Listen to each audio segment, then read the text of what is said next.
Hello students, कैसे हैं आप सब। मैं हूं आफरीन खान और सर्कुलर मोशन में आगे बढ़ते हुए आज हम पढ़ेंगे रेडियस ऑफ कर्वेचर के बारे में। किसके बारे में पढ़ेंगे? हम पढ़ेंगे रेडियस ऑफ कर्वेचर।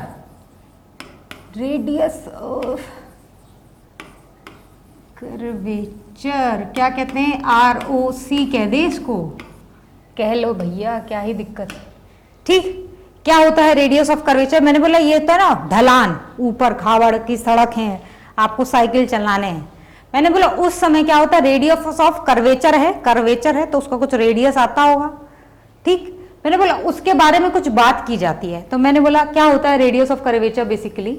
मैंने बोला मान लीजिए ये पहाड़ टाइप की कोई चीज है, तो मैंने बोला यहाँ पे एक पॉइंट अगर आप लोगे, ठीक है, अगर इसका रेडियस ऑफ कर्वेचर आपको निकालना है, तो मैंने बोला इस पॉइंट के पास में जितना पास आप ले सकते हो, 2 पॉइंट मार्क करो आगे पीछे मार्क करके हम क्या करेंगे, 2 परपेंड नॉर्मल्स खींचेंगे। क्या करेंगे? 2 नॉर्मल्स खींचेंगे उन पॉइंट पे। जिस पॉइंट पे वो नॉर्मल इंटरसेक्ट कर रहे होंगे वो पॉइंट क्या होता है आपका? वो आपका होता है सेंटर ऑफ कर्वेचर। क्या होता है? सेंटर ऑफ कर्वेचर होता है। और सेंटर ऑफ कर्वेचर से जब आप उस पॉइंट को ज्वाइन कर दोगे जिस पॉइंट का रेडियस ऑफ कर्वेचर मांग रहा होगा, तो जो लेंथ निकल के आती है वही आपका आता है रेडियस ऑफ कर्वेचर के बराबर। ठीक है, आती है बात समझ में? जैसे स्ट्रेट लाइन है, स्ट्रेट लाइन में रेडियस ऑफ कर्वेचर निकालना है। मैंने बोला इस पॉइंट का निकालना है। कैसे निकालोगे? मैंने बोला उस पॉइंट के जस्ट बाजू में, बहुत बाजू में, मैंने बोला 2 नॉर्मल ऐसे ड्रॉ करो। स्ट्रेट लाइन में वो नॉर्मल कभी इंटरसेक्ट करती नहीं है, तो इसका ROC क्या हो जाएगा? इनफाइनाइट हो जाएगा। ठीक है, लेकिन होता सभी का है। ठीक है, ये बात समझ में आती है? तो कभी भी किसी भी सरफेस का रेडियस ऑफ कर्वेचर निकालना होगा तो ये तरीके से हम देख सकते हैं। ठीक है, आगे और बात करेंगे। हमने बोला मान लीजिए ये आपको कुछ इस तरीके से ढलान दे दी गई है, पहाड़ है, पहाड़ पे इसे करके ये आपको पहाड़ दिया हुआ है। कर्व दिखाई दे रहे हैं आपको? 2-3 दिखाई दे रहे हैं कि नहीं दिखाई दे रहे? दिखाई तो दे रहे होंगे। थोड़ा और प्रॉपर दिखा बनाए तो जरा और अच्छे से दिखाई देंगे। अब दिख रहे हैं। ठीक, मैंने भी मान लीजिए आपने क्या किया, मैं ही हूं। मैंने बोला एक पहिए वाली जो साइकिल होती है ना, सर्कस वगैरह में देखा होगा आपने, जोकर वगैरह चलाते हैं। मैंने बोला वो एक पहिए की साइकिल आप यहाँ पे चला रहे हैं। ठीक, कोई है यहाँ पे वो इतना तेज है कि वो चला लेता है भाई। अब क्या करना है, और इस तरीके से चला रहा है कि द स्पीड क्या है उसकी कांस्टेंट है थ्रू आउट द मोशन।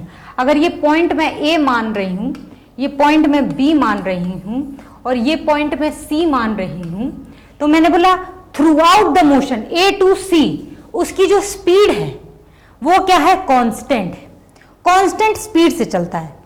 ठीक है, इसका मतलब वेलोसिटी में उसका मैग्नीट्यूड कांस्टेंट है, डायरेक्शन तो हर पॉइंट पे बदलेगा, वो हमें दिखेगा, कर्व के अकॉर्डिंगली वो घूमेगा, तो मैंने बोला बदलेगा। अच्छा, जब भी मैं ए पॉइंट की बात करूंगी, अभी ए पॉइंट पे देखना चीजें हम देखेंगे। ए पॉइंट पे अगर हम बात करेंगे तो क्या क्या चीजें हमें दिखेंगी। मैंने बोला FBD ड्रॉ करिए। मैंने बोला इसकी स्पीड है इस डायरेक्शन में V, कांस्टेंट स्पीड से चल रहा है, ये हमको बता दिया गया है। हमने बोला नीचे के डायरेक्शन में लगेगा mg, ऊपर के डायरेक्शन में एक लगेगा नॉर्मल। ठीक, मैंने बोला क्या कोई फ्रिक्शन की जरूरत है? मैंने बोला स्लिपिंग तो हो नहीं रही है इस पॉइंट पे। क्या ये आगे की तरफ कोई फोर्स है गिरने के लिए? मैंने बोला नहीं है। क्या पीछे की तरफ उसको ले जाने के लिए कोई फोर्स है? मैंने बोला नहीं है। तो मैंने बोला क्या फ्रिक्शन की कोई आवश्यकता है अभी इस पॉइंट पे? आप बोलोगे नहीं।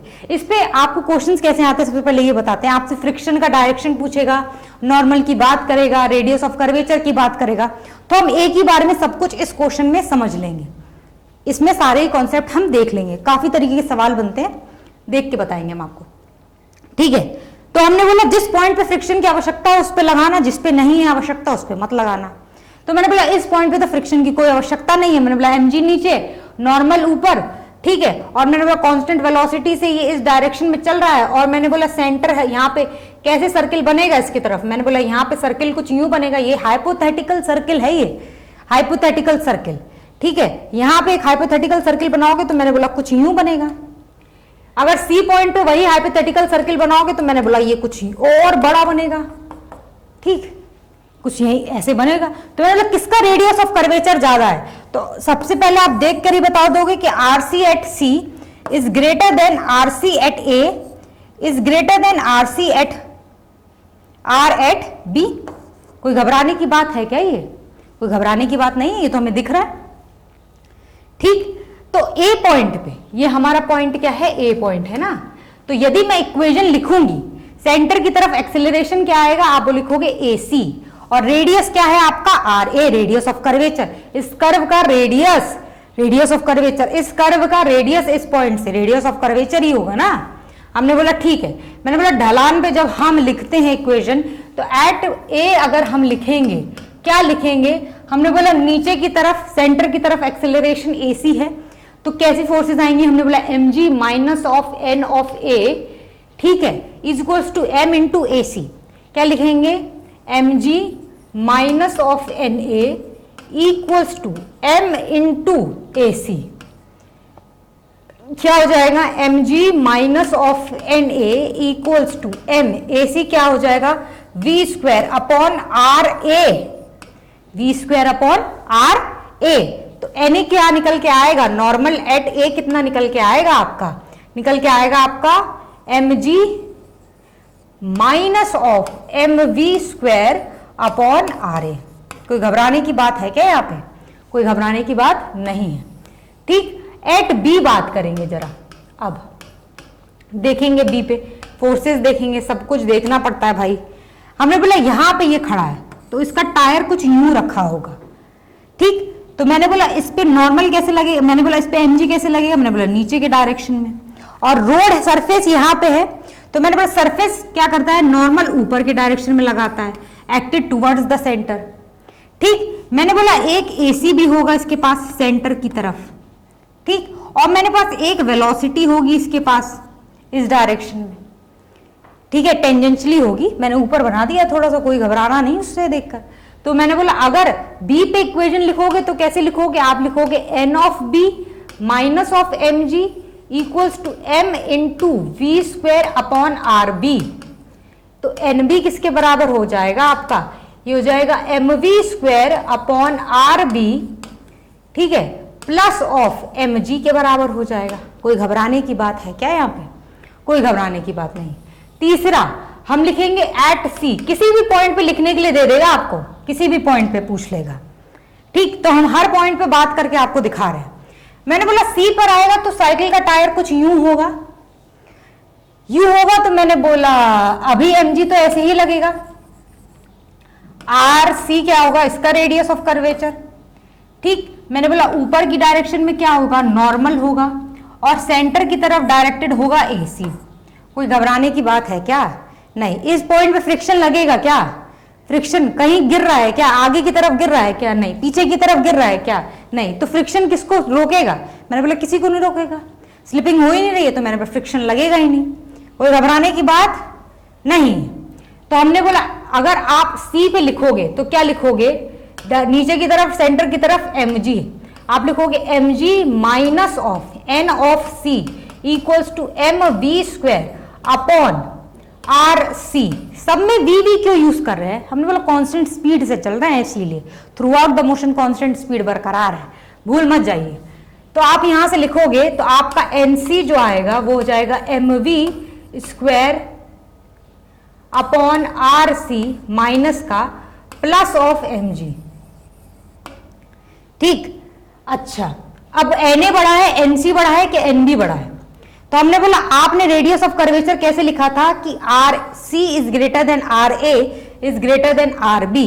हमने रेडियस ऑफ कर्वेचर के बारे में बोला था कि R C is greater than R A is greater than R of B. ठीक, तो R of B N B सबसे बड़ा होगा, तो इसका मतलब एन बी तो सबसे बड़ा होगा। ठीक, कोई घबराने की बात नहीं है, आप देख लो। अच्छा, सी और ए में अगर हम बात करेंगे, सी और ए, तो इसमें M G minus M V square upon R C है, इसमें M G minus M V square upon R A है। हमें पता है आर सी बड़ा है, जब आर सी बड़ा है तो ये पूरा टर्म क्या हो जाएगा? छोटा हो जाएगा, स्मॉल हो जाएगा। तो एम जी से घटने वाली चीज अगर कम है तो एन सी क्या हो जाएगा? बड़ा हो जाएगा। तो NC will be greater than NA, तो NB सबसे बड़ा, फिर NC, फिर NA।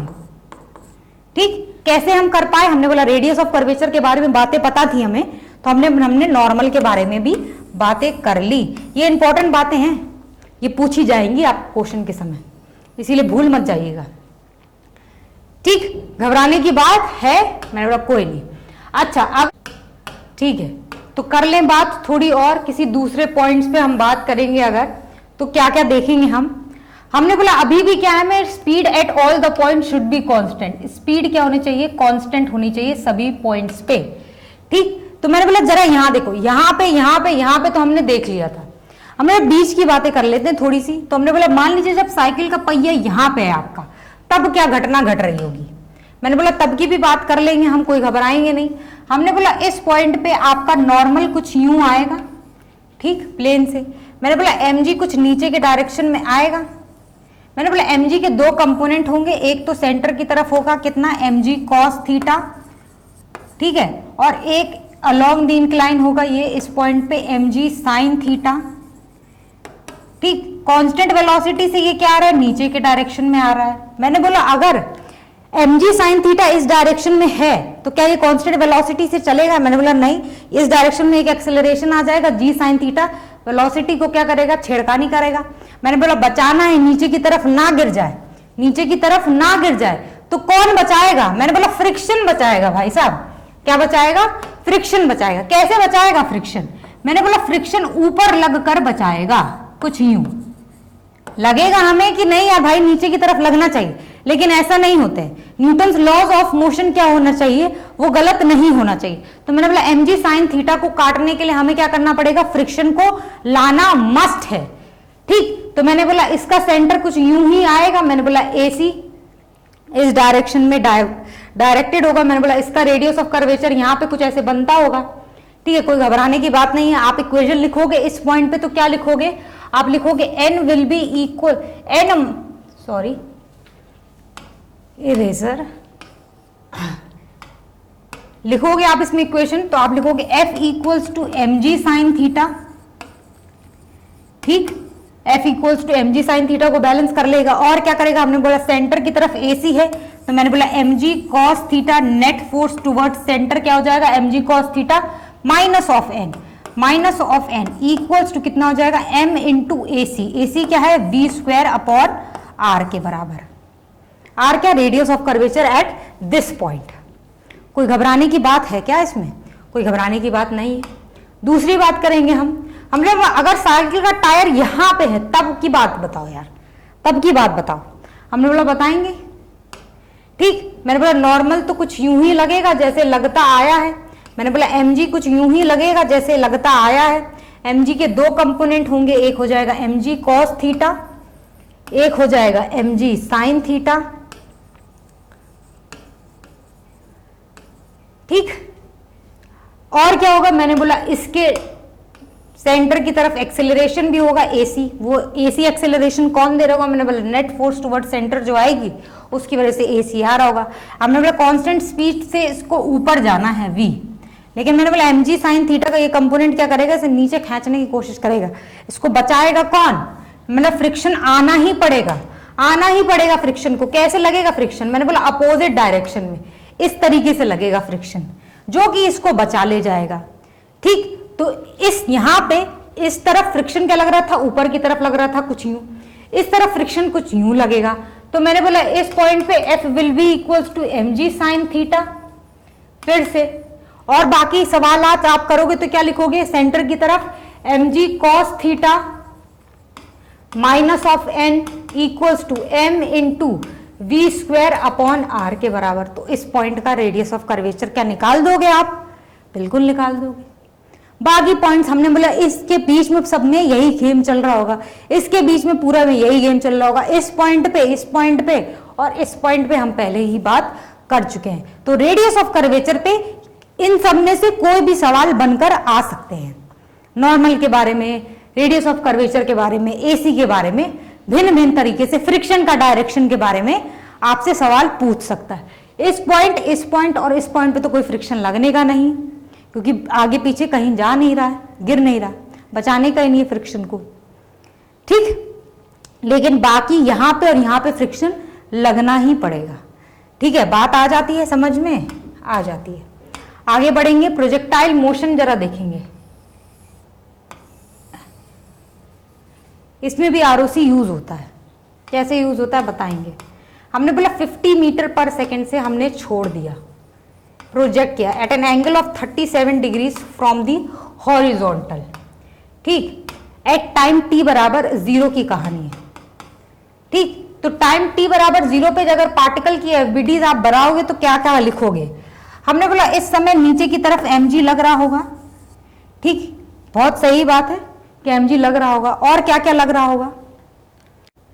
ठीक है, मैंने बोला जस्ट ये उठ गया होगा जमीन से तो नॉर्मल वगैरह की तो बात करनी है। बोला mg नीचे के डायरेक्शन में लग रहा है, तो मैंने बोला mg के दो कंपोनेंट आएंगे। मैंने बोला कुछ यूं और कुछ यूं करके इसके कंपोनेंट बनेंगे। ठीक है, घबराने की कोई बात है नहीं। तो मैंने बोला ये 37, ये 90, मैंने बोला ये फिर 37, तो ये हो जाएगा mg cos ऑफ 37। ठीक, और ये क्या आ जाएगा आपका mg sin ऑफ 37। ठीक, मैंने बोला वेलोसिटी क्या है, इस ये ऐसे करके प्रोजेक्टाइल मोशन परफॉर्म करता है। ठीक है, अजम्पशन हमने क्या लिया था इसमें कि g कांस्टेंट रहता है थ्रू आउट। ठीक है, और नो एयर रेजिस्टेंस। अभी इनिशियली इस पॉइंट पे हम देखेंगे तो ये कहानी चल रही होगी। मैंने बोला mg कुछ लग रहा होगा यूं, मैंने बोला mg cos theta, mg sin theta वाला कंपोनेंट क्या करोगा, मैंने बोला वेलोसिटी को घटा रहा होगा। ये वेलोसिटी ऊपर जाते जाते घटती है ना, क्यों घटती है, मैंने बोला ये mg sin 37 डिग्रीज कर रहा है। ठीक है, मैंने बोला ये कैसे लगेगा g sin 37, मैंने बोला ये किस तरीके से बढ़ेगा, जो वेलोसिटी के मैग्नीट्यूड को घटा दे वो एक्सेलरेशन क्या होता है, 80 होता है। मैंने बोला अपोजिट डायरेक्शन में लग रहा होता है। कितना हो जाएगा ये, minus of g sin of 37 degree. Minus क्यों लिखा, मैंने बोला अपोजिट डायरेक्शन था इसीलिए, तो 80 लिखने में कोई घबराने की बात नहीं है। मैंने बोला सेंटर की तरफ, इस पॉइंट पे रेडियस ऑफ कर्वेचर बनाओगे तो कुछ यूं बनेगा। मैंने बोला सेंटर की तरफ एक्सेलरेशन कितना है, g cos ऑफ 37 डिग्रीज। तो यहां पे एक्सेलरेशन जो है g cos ऑफ 37 डिग्रीज, ये किसकी तरह वर्क कर रहा है, यहाँ पे AC की तरह वर्क कर रहा है। यहाँ पे सर्किल बनाओगे तो सर्किल कुछ यूं बनेगा, हाइपोथेटिकल सर्किल बना के देखना, बना लोगे ना, तो आप यहाँ पे लिख सकते हो mg cos ऑफ 37 degrees equals to m into AC के बराबर।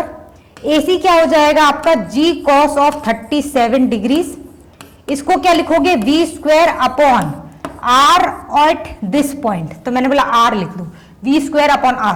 तो इस पॉइंट पे कोई आपसे रेडियस ऑफ कर्वेचर अगर पूछ लेगा तो क्या बताना मुश्किल की बात है, कोई मुश्किल की बात नहीं है। हमने बोला कर देंगे, घबराने की कोई बात नहीं, करना हमें आता है। हमने बोला AC और AT हमें देखना था, वो हमने देख लिया। कंपोनेंट्स कैसे करने हैं, हमने बोला एक अलोंग वेलोसिटी करनी है और एक उसके परपेंडिकुलर करना है। परपेंडिकुलर वाला कंपोनेंट AC कहला जाएगा, अलोंग वाला कंपोनेंट क्या कहलाया जाएगा, AT कहला जाएगा। कोई घबराने की बात नहीं। अब ये AT यहाँ पे तो क्या है, वेलोसिटी घटा रहा है, जब ये यहाँ पे आता है तो क्या हो जाता है, मैंने बोला ये क्या होता है, वेलोसिटी हमारे कुछ यू डायरेक्शन में क्यों बढ़ती है यहाँ पे वेलोसिटी, उसका रीजन हम आपको बताएंगे। अभी हमने बोला mg यहाँ पे यूं लग रहा होगा। अब mg के दो कंपोनेंट होंगे, मैंने बोला एक तो इधर आएगा और एक कुछ यू डायरेक्शन में आएगा। ये वाला कंपोनेंट मान लीजिए हो जाएगा mg cos ऑफ थीटा, जो थीटा इस पॉइंट पे होगा, और यहाँ पे हो जाएगा mg sin ऑफ थीटा। ठीक, mg sin थीटा यहाँ पे किसका तरह काम करेगा, मैंने बोला AC की तरह काम करेगा इस पॉइंट पे। और mg cos थीटा मतलब g cos थीटा किसकी तरह काम करेगा, g cos theta, sorry g cos theta किसकी तरह काम करेगा, आप बोलोगे AT की तरह काम करेगा। अभी AT और वेलोसिटी का डायरेक्शन सेम है, इसीलिए इस पार्ट में जब नीचे आ रहा होता है तो वेलोसिटी बढ़ रही होती है, और अभी वेलोसिटी क्या है, अपोजिट डायरेक्शन में, तो वेलोसिटी क्या घटेगी इस पॉइंट तक, उसके बाद वेलोसिटी बढ़ेगी उस पॉइंट तक। कोई घबराने की बात है क्या, बिल्कुल हायर मोस्ट पॉइंट पे, बिल्कुल हायर मोस्ट पॉइंट पे वेलोसिटी के पास क्या है, सिर्फ और सिर्फ हॉरिजॉन्टल में कंपोनेंट रह जाता है। ठीक, वर्टिकल में कोई कंपोनेंट नहीं रह जाता। ये सब बातें तो हमें पता है। चलो एक बार आप देख लीजिए पहले यहां तक। ठीक, मैक्सिमम हाइट पे अगर हम बात करेंगे, मैक्सिमम हाइट पे भी बात करता है, कैसे करता है, क्वेश्चंस कैसे पूछेगा, find ROC at maximum height. ठीक, ये भी पूछ सकता है क्या, और क्या पूछ सकता है, फाइंड ROC व्हेन वेलोसिटी इस परपेंडिकुलर टू क्या है, एक्सेलरेशन, ये पूछ सकता है। और क्या पूछ सकता है, find minimum radius of curvature for the particle. ठीक है, ये सब सेम ही तरीके के क्वेश्चन है, ये सब सेम ही तरीके के क्वेश्चन है। ये क्वेश्चन जब भी आएंगे इसका मतलब आरओसी एट मैक्सिमम हाइट की बात हो रही है। अगर आरओसी क्या होता है, मिनिमम, आरओसी एट मिनिमम होता है कब, मैक्सिमम हाइट पे, मैक्सिमम हाइट पे रेडियस ऑफ कर्वेचर होता है मिनिमम। तो अगर हम इसको देखें प्रोजेक्टाइल मोशन में हम बात करें तो हमने मैक्सिमम हाइट पे क्या हो रहा होगा, मतलब मैक्सिमम हाइट पे एक ही वेलोसिटी का कंपोनेंट इसके पास बचा रहेगा, कितना, 30 मीटर पर सेकेंड हॉरिजॉन्टल में। और मैंने बोला पूरी वेलोसिटी क्या होगी, सेंटर की तरफ क्या होगी, डायरेक्टेड होगी। इस समय कोई भी एटी नहीं आएगा, टेंजेंशियल एक्सेलरेशन नहीं होगा। अगर इसका एफबीडी बनाओगे तो नीचे की डायरेक्शन में आपका एमजी आएगा, बस और बस। तो यहां पे आप लिखोगे, क्या लिखोगे, MG equals to M into AC, क्या हो जाएगा, mg equals to M, AC की जगह v square upon R, R मतलब radius of curvature, ROC, radius of curvature किसके बराबर हो जाएगा, v स्क्वायर अपॉन g के बराबर हो जाएगा। ठीक, कोई घबराने की बात नहीं है। v स्क्वायर क्या है इस समय, 30 का स्क्वायर अपॉन g कितना है, 10। क्या निकाल नहीं लेंगे आप, इस तरीके से निकाल लेंगे। तो किसी भी पॉइंट पर अगर रेडियस ऑफ कर्वेचर की आपसे बात करेगा प्रोजेक्टाइल मोशन में, तो करने में आपको वो बात कोई प्रॉब्लम है नहीं। एक छोटा सा क्वेश्चन देखेंगे रेडियस ऑफ कर्वेचर में। ठीक है, मैंने बोला ये पार्टिकल है 50 मीटर पर सेकेंड से प्रोजेक्ट हुआ है at an angle of 53 degrees. Find ROC at t बराबर 1 सेकेंड। ठीक है, AC और AT भी बताओ, सब कुछ बता दो। ठीक, तो t बराबर 1 सेकेंड की घटना पे पहले हम पार्टिकल को लेकर आएंगे। मैंने बोला पार्टिकल कुछ यूं जाएगा, मैंने बोला इसके कंपोनेंट करो वेलोसिटी के जरा, अरे रे रे, तो मैंने बोला ये वाला कंपोनेंट आएगा इसका 30 मीटर पर सेकेंड, v कॉस और v साइन, इनिशियली कितना हो जाएगा, 40 मीटर पर सेकेंड। एट t बराबर 1 सेकेंड की अगर हम बात करें तो t बराबर 1 सेकेंड पे पार्टिकल, इरेज, इसको इरेज कर लो जरा, इसको नीचे बना रही हूं मैं। t बराबर 1 सेकेंड पे मैंने बोला पार्टिकल को अगर आप देखोगे तो मैंने बोला पार्टिकल कुछ यूं यहां पे होगा और पार्टिकल के पास वेलोसिटीज कैसे कैसे आ रही होंगी। मैंने बोला पार्टिकल के पास एक वेलोसिटी ऐसे में होगी 30 मीटर पर सेकेंड। ठीक है, ये वाला वेलोसिटी, नेट वेलोसिटी, इसके बारे में हमें बात करनी पड़ेगी। और मैंने बोला ऊपर के डायरेक्शन में 1 सेकंड बाद ये 40 मीटर, मैंने बोला ये वाली वेलोसिटी तो कांस्टेंट रह जाएगी। मैंने बोला ये वाली वेलोसिटी 1 सेकंड बाद घटेगी, कितनी घटेगी, मैंने बोला 10 से घटेगी, कितनी हो जाएगी, 30 मीटर पर सेकेंड। ठीक, तो मैंने बोला नेट वेलोसिटी अगर निकालोगे तो मैंने बोला ये वाला एंगल क्या हो जाएगा, नेट वेलोसिटी अगर निकालोगे तो क्या हो जाएगा, Vy अपॉन Vx करोगे तो कितना आ जाएगा, 30/30। अरे नेट वेलोसिटी ऐसे नहीं निकालते हैं भाई साहब, ये तो एंगल निकालते हैं इस तरीके से। तो अगर आप tan थीटा की बात करोगे यहाँ पे तो ये क्या हो जाएगा, Vy अपॉन Vx हो जाएगा। दिमाग ऐसे उल्टा हो गया मेरा। तो थीटा कितना निकल के आएगा इसके, यहाँ से आपका tan ऑफ 45 डिग्रीज। ठीक, कोई घबराने की बात नहीं है क्या, नहीं। तो ये थीटा आपका क्या निकल के आया, 45 डिग्रीज निकल के आया। इसको आप मैग्नीट्यूड निकालोगे नेट वेलोसिटी का तो √30 का स्क्वायर प्लस 30 का स्क्वायर कितना हो जाएगा, 30√2। ठीक, अब हम करेंगे mg, FBDs बनाना चालू करेंगे। mg किसको हम कंपोनेंट करते हैं, हमने बोला वेलोसिटी का कंपोनेंट। वेलोसिटी तो हमें नेट ही चाहिए होती है, कंपोनेंट हम किसका करते हैं, हमने बोला फोर्स का कंपोनेंट, mg के कंपोनेंट करते हैं। तो हमने बोला करो mg कंपोनेंट, तो हमने बोला एक u और एक u, टेंजेंशियली एक अंदर रेडियल एक्सेलरेशन। AC को इसमें रेडियल एक्सेलरेशन भी कहते हैं, ACAN, नॉर्मल एक्सेलरेशन या रेडियल एक्सेलरेशन। ठीक है, प्रोजेक्टाइल मोशन में सेंट्रीपिटल एक्सेलरेशन, नॉर्मल एक्सेलरेशन या रेडियल एक्सेलरेशन, कोई भी चीज आपसे बोल दिया जाए तो सब एक ही बात होती है। ठीक है, ये बात भूलिएगा नहीं। तो हमने बोला ये क्या हो जाएगा, मैंने बोला ये वाला तो AT प्रोवाइड करेगा। मैंने बोला क्या होगा, ये कंपोनेंट में थीटा ये भी कितना हो जाएगा 45 डिग्री, तो ये कितना आ जाएगा आपका mg cos ऑफ 45 डिग्रीज, ठीक है, और ये हो जाएगा आपका mg साइन ऑफ 45 डिग्रीज। कोई घबराने की बात है क्या इसमें? मैंने बोला नहीं। मैंने बोला इस पॉइंट पे रेडियस ऑफ कर्वेचर चाहिए आपको, कैसे करोगे? मैंने बोला सेंटर को तरफ फोर्स कितनी है, मैंने बोला सेंटर की तरफ जो एक्सेलरेशन होगा वही AC होगा, ठीक। मैंने बोला ये वाला जो कंपोनेंट ऑफ एक्सेलरेशन होगा जो अलोंग वेलोसिटी है, नेट वेलोसिटी, वही AT देता होगा। तो AT आप इसमें से निकालोगे तो वो क्या हो जाएगा आपका mg cos of 45 divided by m। Minus में, नेगेटिव में क्यों लिखा मैंने बोला वेलोसिटी के डायरेक्शन के अपोजिट है, तो माइनस साइन से हम लगा देते हैं, क्या हो जाएगा g cos ऑफ 45 डिग्रीज। कोई घबराने की बात नहीं, g और cos 45 डिग्रीज की वैल्यू रखिए। AC की हम बात करेंगे, कितना हो जाएगा आपका, आप लिखोगे mg sine of 45 degrees is equals to, किसके बराबर होगा, m इंटू AC के बराबर होगा, ठीक। तो AC क्या हो जाएगा यहां से आपका, ये हो जाएगा g साइन ऑफ 45 डिग्रीज, ठीक। क्या क्या निकालना था, AC निकालना था, निकल गया, AT निकालना था, निकल गया। आप क्या निकालना था, ROC निकाल, रेडियस ऑफ कर्वेचर भी निकालना था। तो हमने बोला AC हमारा क्या हो जाएगा V स्क्वायर अपॉन ROC के बराबर होगा। तो ROC कितना आएगा आपका V square upon AC। V square कितना है इस पॉइंट पे 30√2 का होल स्क्वायर अपॉन में AC कितना है G साइन ऑफ 45 डिग्रीज। कोई घबराने की बात है क्या इसमें? कोई घबराने की बात नहीं है। तो इस तरीके से रेडियस ऑफ कर्वेचर के सवाल आएंगे। एक तो ढलान पे सवाल करेगा, दूसरा आपको प्रोजेक्टाइल मोशन पे सवाल करेगा।